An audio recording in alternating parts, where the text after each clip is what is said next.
Bienvenue sur AfriDébat 360, la chaîne sans filtre. Analyse, débat et décryptage de la politique africaine.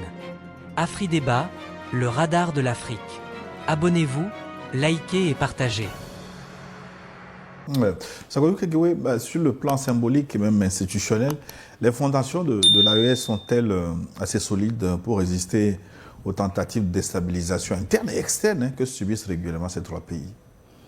Les tentatives de déstabilisation, elles sont permanentes, elles sont quotidiennes.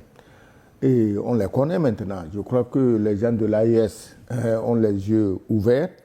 Ils savent qui est leur allié, ils savent qui est leur ennemi.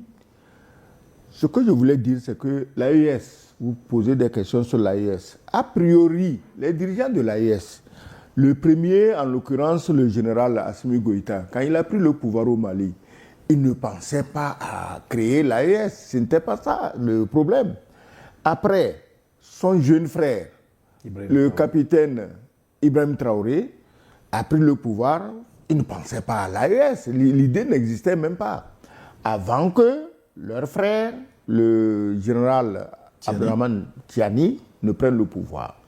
Chacun a pris le pouvoir chez lui de façon, disons, différente, mais le point commun, c'est qu'ils l'ont toujours fait dans le calme, dans le respect de la vie d'autrui. Sans effusion de sang. Il n'y a pas eu d'effusion de sang, on les traite de putschistes. Il y a des pays où ce n'était pas des militaires, ce n'était pas des putschistes, mais où le sang coule en permanence au nom de la politique. Donc c'est arrivé maintenant les trois, décidés à sortir du traquenard néocolonialiste, colonialiste, qu'ils se sont rendus compte que leurs frères, sur lesquels ils étaient en droit de compter, à savoir leurs frères de la CEDEAO, sur lesquels ils étaient en droit de compter pour lutter contre leur ennemi commun, qui était le terrorisme, fabriqué en Libye, équipé en Libye, financé en Libye par l'OTAN et jeté contre les peuples noirs d'Afrique subsaharienne. Alors, c'est là qu'ils s'aperçoivent que, mais attends, les autres, au lieu de nous soutenir, se mobilisent contre nous. Voilà. Et ils se mobilisent comment? Avec des langages guerriers. Ah, on a 850 hommes. 1100. 1150, 1100 hommes. Ah, on va aller attaquer, on a tout essayé, ça ne marche pas. Quand j'entends ces pays qui n'ont aucune réputation militaire connue, ni hier, ni aujourd'hui, Soldats d'eau douce, menacer ces peuples du Sahel, c'est que ça fait pitié. C'est donc là qu'étant tous sous les mêmes menaces, ils se sont dit, mais il vaut mieux qu'on se mette ensemble. Et je crois que c'est de ça qu'est née l'AES. Maintenant, vous demandez si c'est bien parti. En Afrique, il n'y a rien qui soit aussi bien parti que l'AES. Toutes les autres réunions, associations, sont en voie de disparition. La CEDEAO, j'ai toujours dit, ce n'est pas aujourd'hui je le dis, ça n'existe pas parce que la CEDEAO avait été fondée. Les pères fondateurs, c'était des gens qui étaient très patriotes. 1975. 1975. Tu t'imagines, en 1975, j'étais en classe de 3e. Moi, je n'étais pas encore né. Ben, tu n'étais pas encore né. J'avais 3 ans. Voilà. Moi, j'étais en classe de 3e. Alors, les pères fondateurs étaient avant tout des patriotes. Les pères fondateurs étaient avant tout soucieux du bien-être de leur population. De leur région. Parce que quand on dit la libre circulation des biens et des personnes, ça veut dire que les dirigeants sont soucieux du bien-être des populations. Et tous, comme par hasard, mais c'était des militaires. Qui avaient pris le pouvoir par coup d'État. Aujourd'hui, des démocraties préfabriquées, inconsistantes, impopulaires, creuses, violentes, toujours prêtes à emprisonner à tour de bras. C'est ces gens-là qui sortent aujourd'hui, ils disent que, putschistes, militaires, mais ils n'ont tué personne à part vos terroristes. Et leur droit, leur premier devoir, c'est justement de tuer les terroristes. Mais comme vous, les terroristes, vos frères, vous trouvez qu'ils sont méchants. Ok, ça fait votre affaire. C'est vous qui les menacez de guerre. Jusqu'à nouvel avis, l'AES n'a jamais proféré de menaces contre aucun pays, ni de la sous-région, ni d'ailleurs.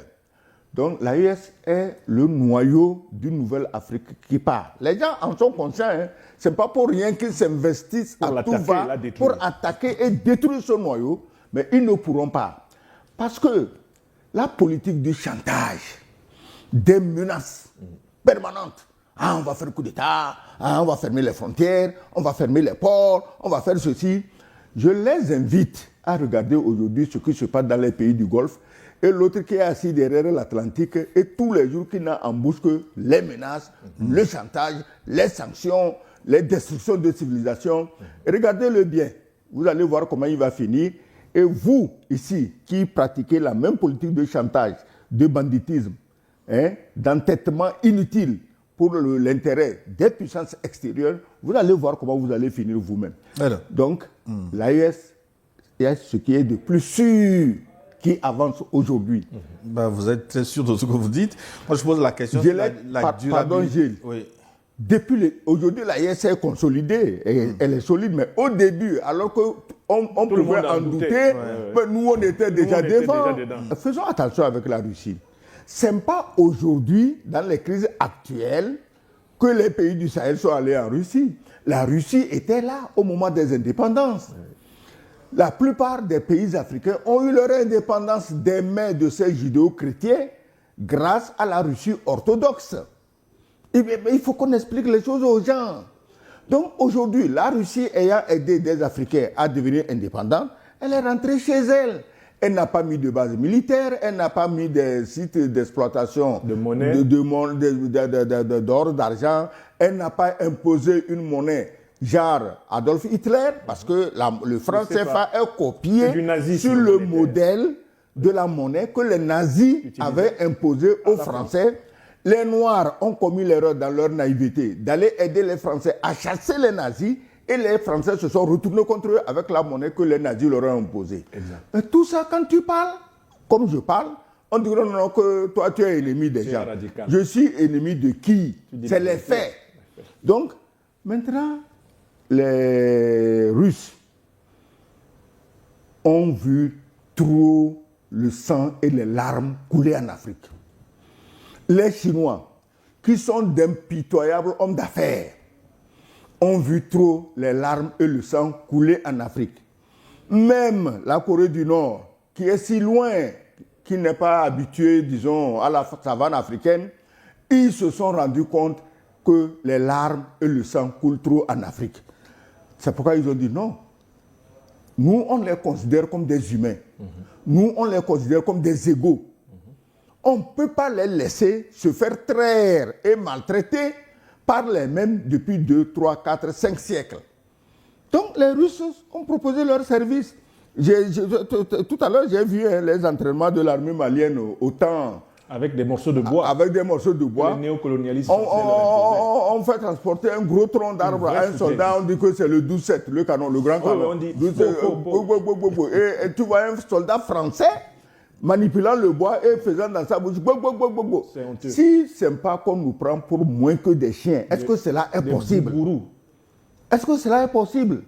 Donc les Russes, les Chinois, les Turcs, même les Iraniens, ils en ont marre de voir les mêmes personnes s'enrichir sous le dos des Noirs qui ne respectent pas. Merci de nous avoir suivis. N'oubliez pas de vous abonner, de liker et de partager pour ne rien manquer de nos prochaines vidéos. Afri Débat, le radar de l'Afrique.